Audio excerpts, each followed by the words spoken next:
नमस्कार, मेरा नाम है डॉक्टर वीरभान सिंह और आज हम एक नए एपिसोड के साथ आए हैं। डॉक्टर अपूर्वा खरे सर जी हैं, जिनसे हम एक रूमेटोलॉजी जो विषय है उसके बारे में चर्चा करेंगे। सबसे पहले थैंक यू सर, आपने कीमती समय दिया हमें। हम बेसिक चीज़ें जानना चाहते हैं, रूमेटोलॉजी क्या है?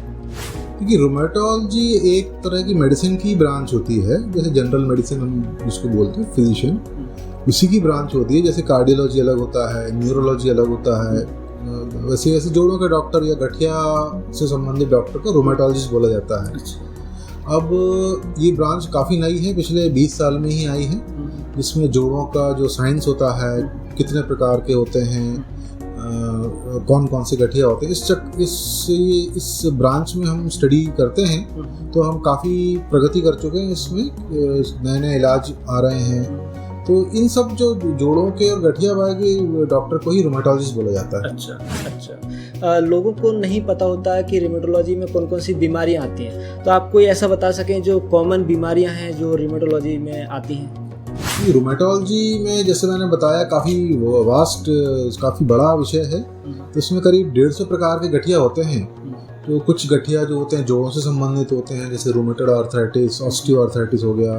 कुछ गठिया जैसे मांसपेशी से संबंधित होते हैं, जैसे कि मायोसाइटिस, मसल्स की प्रॉब्लम हो गई। कुछ गठिया जो होते हैं जो सर्कुलेशन से और जो खून की नसें हैं उनसे संबंधित होते हैं, जिनको वैस्कुलाइटिस बोला जाता है। तो ऐसे ही कर करके हमारे पास करीब 150 प्रकार के गठिया होते हैं जो कि इस ब्रांच में हम इलाज करते हैं उनका। तो इसमें एक चीज़ आपने जो बताई, रूमेटॉइड आर्थराइटिस, ये क्या है? रूमेटॉइड आर्थराइटिस गठिया की ही एक सबसे जो कॉमन वैरायटी है वो होता है।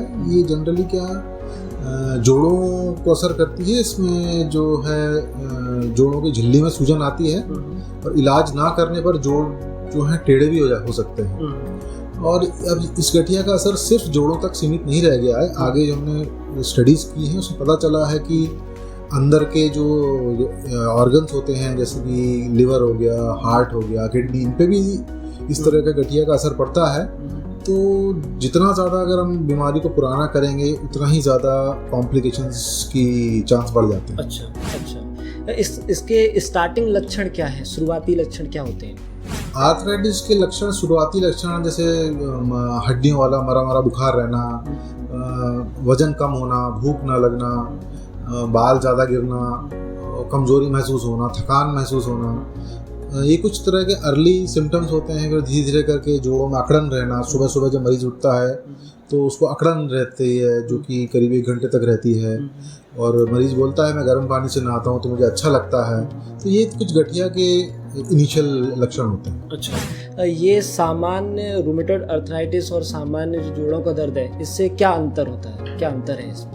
गठिया के दर्द में और जो सामान्य दर्द हैं, जैसे सामान्य दर्दों में जैसे कुछ यंग एज के गठिया भी होते हैं, जैसे कि जो लाइफस्टाइल जो होते हैं, कंप्यूटर पे बहुत देर बैठ गए, या जो बहुत ज़्यादा वीडियो गेम्स खेलते हैं, या जो कि एक जगह पर ही बहुत देर बैठे रहते हैं। तो ऐसे लोगों का जो गठिया होता है वो लाइफस्टाइल से संबंधित गठिया होता है। रूमेटॉइड आर्थराइटिस का जो गठिया होता है वो सूजन वाला गठिया होता है, जिसमें भी अकड़न रहना, जोड़ों में सूजन आना, जो सुबह सुबह मरीज उठता है तो अकड़ जाते हैं जोड़, गर्म पानी से आराम मिलना, ये सब कुछ लक्षण हैं जो कि मरीज को नोट करना पड़ता है, तब वो हमारे पास आता है। तो फिर हम डिसाइड करते हैं कि कौन से तरह का गठिया है। अच्छा, इसमें जेनेटिक जो अनुवांशिक का भी संबंध होता है?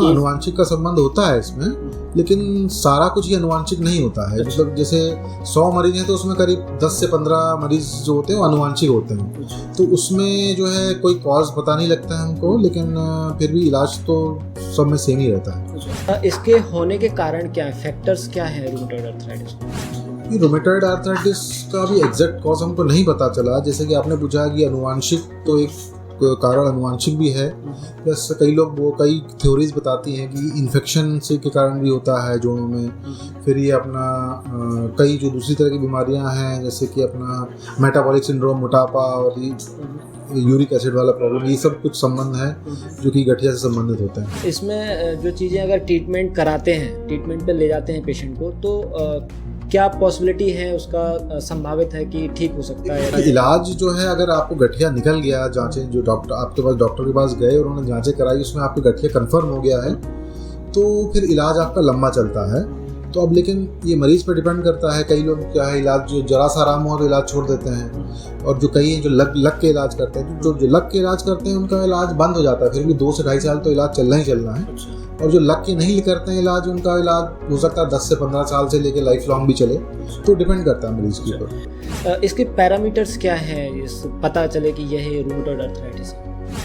इसमें कुछ लैब इन्वेस्टिगेशंस, लैब टेस्ट कराता है। जब डॉक्टर के पास जाएंगे तो आपको क्लिनिक में तो देखेगा ही डॉक्टर आपको कि कौन से प्रकार का गठिया, ये तो पता चल ही जाएगा। लेकिन उसको कंफर्म करने के लिए कुछ ब्लड के टेस्ट होते हैं, जैसे आर फैक्टर हो गया, आपका हीमोग्लोबिन लेवल हो गया, CBC हो गया, RFT लिवर फंक्शंस हो गए, ये सब कुछ टेस्ट ऐसे होते हैं जिसको भी देखा जाता है, कंफर्म करने में जो मदद करते हैं।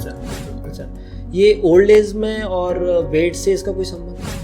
ओल्ड एज का जो गठिया होता है उसको ऑस्टियोआर्थराइटिस बोलते हैं। वो आपके जो है जो जिन्होंने अपने जवानी के दिनों में ज़्यादा भाग दौड़ की हो, या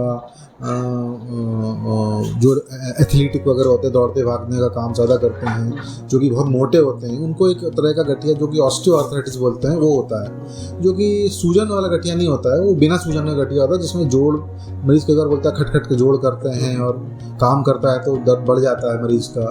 तो इस तरह से हम डॉक्टर लोग डिसाइड करते हैं कि ऑस्टियोआर्थराइटिस है कि रूमेटॉइड आर्थराइटिस है। ज़्यादातर लोग इन चीज़ों में घरेलू उपचार इस्तेमाल करते हैं। लोगों को समझ नहीं होती इस बारे में, और वो नहीं जाते, वो कहते हैं कि ये रोज़ का काम है हमारा, तो वो घरेलू उपचार इस्तेमाल करते रहते हैं। तो उनके लिए क्या सलाह है? यही एक अवेयरनेस की, जागरूकता की कमी है। जो अगर आपको जोड़ों में कोई भी प्रॉब्लम हो तो आप डॉक्टर से जरूर मिलिए जाके। खुद का इलाज करने में क्या है कि एक बार आपके जोड़ टेढ़े होने शुरू हो गए तो फिर डॉक्टर या इलाज कुछ नहीं कर सकता ज़्यादा, तो उसके पहले ही अपन को जो भी करना है करना है। मतलब इसमें एजुकेशन एक बहुत बड़ा एजुकेशन बहुत बड़ा तरीका है, जो कि मैं आज कोशिश कर रहा हूँ एजुकेट करने की।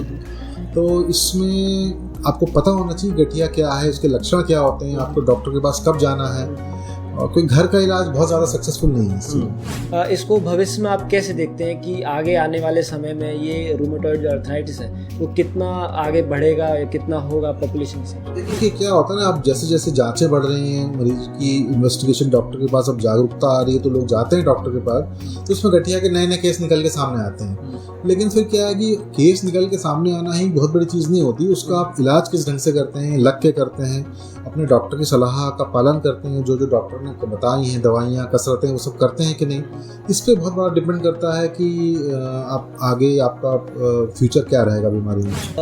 रूमेटॉइड अर्थराइटिस में जो ट्रीटमेंट का रिजल्ट क्या है और इसका ट्रीटमेंट होता कैसे है? बेसिकली अपन 2 हिस्सों में डिवाइड करते हैं, एक तो दवाइयाँ हो गई और दूसरी फिजियोथेरेपी हो गई। तो फिजियोथेरेपी तो तब देते हैं जब जोड़ एक बार टेढ़े हो गए हो या टेढ़े होने की संभावना हो। तो अगर जोड़ टेढ़े होने के पहले ही अगर आप दवाइयों से और डॉक्टर से अपन कांटेक्ट कर लेंगे तो आपकी बहुत ज़्यादा ज़रूरत नहीं पड़ेगी फिजियोथेरेपी करने की। तो आप कसरतें जो डॉक्टर ने बताई वो आप घर पे भी कर सकते हैं।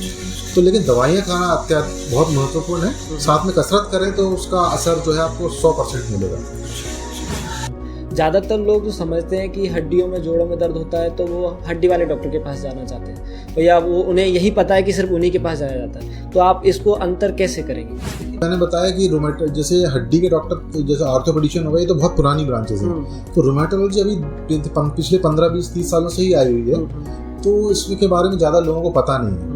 तो ऑर्थोपेडिक्स जनरली अगर आप देखा जाए तो ऑर्थोपेडिक्स डॉक्टर जो होते हैं वो हड्डियों के डॉक्टर होते हैं, और जो रूमेटोलॉजिस्ट होते हैं वो हड्डियों के बीच मतलब जोड़ों के डॉक्टर होते हैं। तो ये अंतर समझना बहुत ज़रूरी है। तो जोड़ों की समस्या के लिए आपको रूमेटोलॉजिस्ट के पास ही जाना चाहिए। इसमें रूमेटॉइड अर्थराइटिस में खान पीन का क्या सलाह देना चाहिए? रूमेटॉइड अर्थराइटिस में ऐसा खाने पीने का कोई ज़्यादा परहेज या नहीं है, लेकिन एक कुछ तरह की गठिया जैसे गाउट हो गया, मोटापे के वाले गठिया हो गए, इनमें खाने पीने का ज़रूर रोल रहता है। लेकिन रूमेटॉइड आर्थराइटिस में एज सच हम अपने मरीजों को नमक कम खाना, शक्कर की चीज़ें कम खाना, वज़न कम करना, इसकी सलाह देते हैं। लेकिन एज सच कोई विशेष परहेज नहीं होता खाने पीने में। जैसे अभी आपने गाउट की बात की थी, ये क्या है और कैसे होता है? गाउट को जो है हम आम भाषा में यूरिक एसिड वाला गठिया भी बोलते हैं, जो कि मरीज यूरिक एसिड बढ़ा हुआ लेके आते हैं। लेकिन हर यूरिक एसिड गाउट हो जरूरी नहीं। जैसे मान लीजिए बुजुर्ग मरीज है, कोई 70-75 साल का है, तो उसमें तो यूरिक एसिड वैसे भी बढ़ा रहेगा। लेकिन हाँ, अगर जवान पेशेंट है जैसे 25-30 साल का मरीज, उसमें यूरिक एसिड बढ़ा रहे तो फिर हम इलाज के बारे में सोच सकते हैं, लेकिन फिर उसके लिए जांचें करानी पड़ती हैं। तो ये यूरिक एसिड कब बढ़ता है और इनके बढ़ने के कारण? यूरिक एसिड जो है खाने में एक तरह का पदार्थ जिसको हम प्रोटीन बोलते हैं, उसको जो शरीर में जाके जब टूट जाता है, ब्रेक डाउन होता है, तो फिर यूरिक एसिड बनता है। तो वो फिर जोड़ों में जमा होता है, जिसके कारण से प्रॉब्लम करता है। तो उसके लिए हमें फिर दवाइयाँ भी होती हैं, खाने पीने में काफ़ी कुछ परहेज करना पड़ता है। तो वो फिर हम मरीज को असेस करके बता सकते हैं कि इसमें क्या करना है। ये जो बीमारियां हैं, रूमेटोलॉजी जो बीमारियां हैं, ये दूसरी बीमारियों से कितना संबंध रखती हैं? जैसे non communicable disease. Rheumatoid arthritis देखिए एक तरह छूत का रोग नहीं है, क्योंकि जिसको होता है उसी को ध्यान रखना पड़ता है। आसपास के लोगों को कोई डरने की बात नहीं है इससे। कुछ बीमारियां होती हैं, जैसे कुछ तरह के इन्फेक्शंस होते हैं जिनमें कि गठिया जैसे लक्षण पाए जाते हैं, उनमें कुछ फैलने के चांसेस रहते हैं। जैसे कोई वायरल इन्फेक्शन हो गए, अपना ये कुछ प्रकार के उल्टी दस्त की बीमारियां हो गई, या निमोनिया प्रॉब्लम हो गई। इसमें से कुछ बीमारी जो है फैल सकती हैं, जो कि गठिया कर सकती हैं, लेकिन मोर और लेस रूमेटॉइड आर्थराइटिस फैलने वाली बीमारी नहीं है। अच्छा। आपकी क्या सलाह है जो रूमेटोलॉजिस्ट पेशेंट जो हैं, जो मरीज हैं या उस चीज़ से, उस दौर से गुजर रहे हैं, उनके लिए आपकी क्या सलाह है? मेरी सलाह तो देखिए यही रहेगी कि आपको जरा से जरा जो जोड़ों के लक्षण होंगे उसको आप नज़रअंदाज ना करें। डॉक्टर से ज़रूर मिलें, क्या मालूम वो गठिया रोग हुई, और ऐसा हुआ तो फिर किस हिसाब से इलाज करना है, कितना इलाज करना है, ये फिर आप डॉक्टर से पूछें तो ज़्यादा अच्छा रहेगा। थैंक यू सर, आपने अपना कीमती वक्त दिया, और हम चाहेंगे कि आगे आने वाले वीडियो में हम इसी तरीके से इंफॉर्मेटिव वीडियोस लाते रहें। अगर सर के लिए कुछ सवाल हो तो आप हमें हमारे यहाँ तक भेज सकते हैं, और हम उसके ऊपर एक सॉल्यूशन वीडियोस बनाकर आप तक भेजेंगे। सो बने रहिए हमारे साथ, मस्त रहिए, व्यस्त रहिए। Thank you.